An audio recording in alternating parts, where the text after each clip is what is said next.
Welcome to the deep dive. Today we're tackling something maybe deceptively simple, grip strength. Right. It sounds basic, but it's used everywhere. Exactly, not just for athletes, it's a key biomarker. We see it in health research, sports science, nutrition, even medicine. Yeah, things like diagnosing sarcopenia, that age-related muscle loss. Grip strength is often one of the criteria. So if it's that important, we have to ask, how reliable are the measurements? Because let's be honest, some days you feel strong, some days not so much. Yeah. Struggling to open a jar days. Totally. So how do we know if a change we measure is, real progress or decline versus just noise, daily variation? And that's the core question. That's our mission for this deep dive. Hmm. Exploring the absolute test-retest reliability of grip strength. Okay. It's about figuring out the minimal difference, the MD. Basically, how much does your grip strength need to change before you can confidently say, yep, that's a real change, not just a random blip. Got it. So separating the signal from the noise, and we're grounding this discussion in a specific, hefty piece of research. We are. A systematic review and meta-analysis. Very thorough. Okay, lay it on us. What's the source? The article is titled, Impact of Potential Moderating Factors on Absolute Retest Reliability of Grip Strength Measurements in Healthy Populations. A systematic review with meta-analysis. That's a mouthful, but clear? Uh-huh. The authors are Takashi, Seob Song, Scott J. Dankel, Ricardo B. Viana, Akemi Abe, and Jeremy P. Loenneke. Okay. And it's published in the Journal of Sports Science and Medicine, 2025, Volume 24, pages 543 to 554. We'll link the DOI and everything in the notes for anyone who wants the full details. It just came out online September 1st, 2025. Perfect. So we're basically giving you the shortcut, distilling the key insights from this big review. Okay, let's unpack this. So just to quickly underline why we care so much about grip strength. You mentioned sarcopenia, but the paper highlighted other areas too, right? Across different ages. Absolutely. It's not just for older adults. The paper points out, for instance, that in kids and teenagers, grip strength can actually be a pretty decent indicator of bone health. Simple, non-invasive. Interesting. And then, as you get older, it becomes that key piece for diagnosing muscle loss conditions. So It really does span the lifespan. Okay, so let's talk reliability. You mentioned absolute reliability being key. What are the other ways people measure it, and why might they be less useful for tracking my own progress? Right. So a common one you'll see is the interclass correlation coefficient, or ICC. ICC, okay. The thing is, its value really depends on how much variation there is in the group you're studying. So if you test a bunch of people who are all very similar in strength, say elite climbers, their ICC might look poor. Even if the test is actually consistent. Exactly. Even if the individual day-to-day changes are tiny. But flip that, test a really diverse group, kids, adults, seniors, all mixed, just strange it. The ICC might look good just because the overall range of strength is so huge. So it reflects the group spread more than the test's individual consistency sometimes. Precisely. That's why for tracking yourself, like if you're in a training program, we focus on absolute reliability. Yeah. The minimal difference, MD, and the percentage MD percentage. Right. This tells you, in actual kilograms or pounds, how much change is needed to be sure it's not just random fluctuation. What change is actually meaningful for you, the individual? Okay, that makes sense. So it answers the question. If I measure my grip strength, how much does that number need to go up or down before I can confidently say, okay, I'm actually stronger or I'm actually weaker? That's exactly it, setting that personal benchmark for what counts as real change. So how did these researchers figure this out? You said it was a systematic review and meta-analysis. Sounds intense. It is. It's a really rigorous approach. They searched the big databases, PubMed, Scopus, Sport Discus, followed strict guidelines, the Prisma ones, to make sure they were systematic and transparent. Yeah. And they had tight criteria for which studies to include. Had to be original research in English. Participants had to be healthy, no specific diseases, but any age, sex, or activity level was fine. Right. Critically, they had to use a standardized dynamometer, the grip measuring device like a Jamar or Takashi, and the same person had to do the test and the retest. That's important for consistency, what they call intra-observer reliability. Okay, so controlling for as many variables as possible, how many studies made the cut? They ended up including 48 studies. And get this, that involved data from 4,980 healthy participants.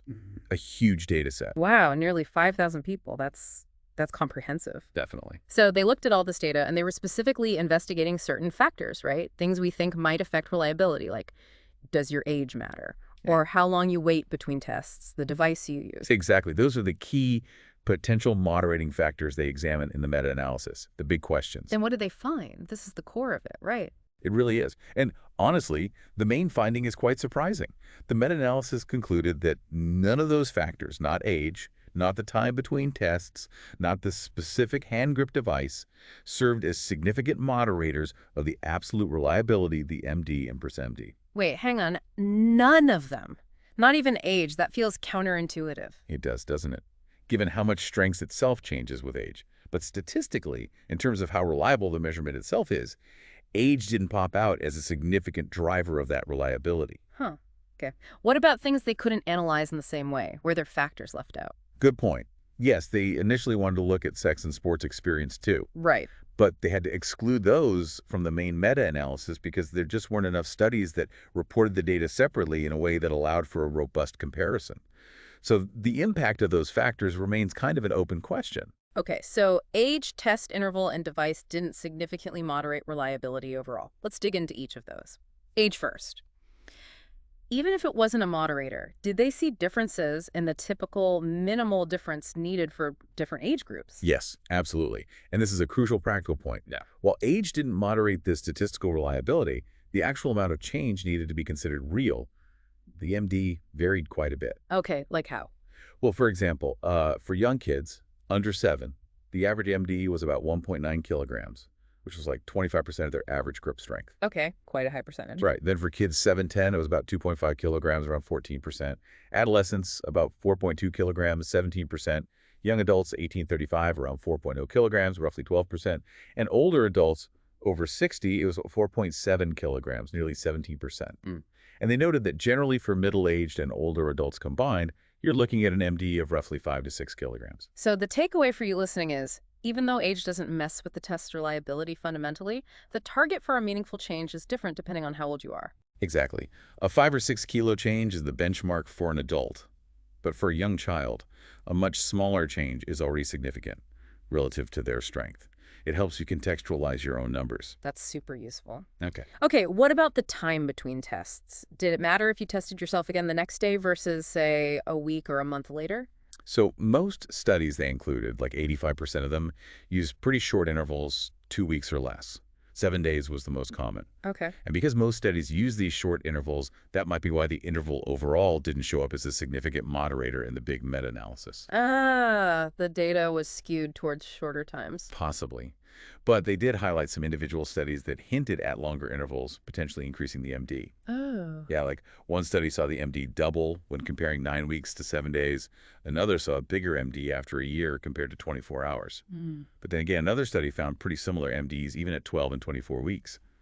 So the picture for longer intervals seems a bit mixed based on the current evidence. Within a couple of weeks, though, it seems pretty stable. Okay, so short-term retests seem reliable. Long-term might need more research. Got it. And the device, the actual dynamometer. You mentioned Jamar and Takai being common. Right. About 70% use one of those two. Yep. Jamar is often seen as the gold standard. It's hydraulic. Takai is a spring-type Smedley design. Different mechanisms. Yeah. But despite those differences and some variations in how they were used, the meta-analysis found the type of device didn't significantly affect the MD or %MD reliability. So my trusty old dynamometer is probably fine from a reliability standpoint. It seems so, based on this review, as long as it's one of the standard types. They did note a couple of things, like the Takai might read differently from the Jamar for very strong individuals. Okay. And most studies on young kids only use the Takai, so less data comparing devices in that specific group. Okay.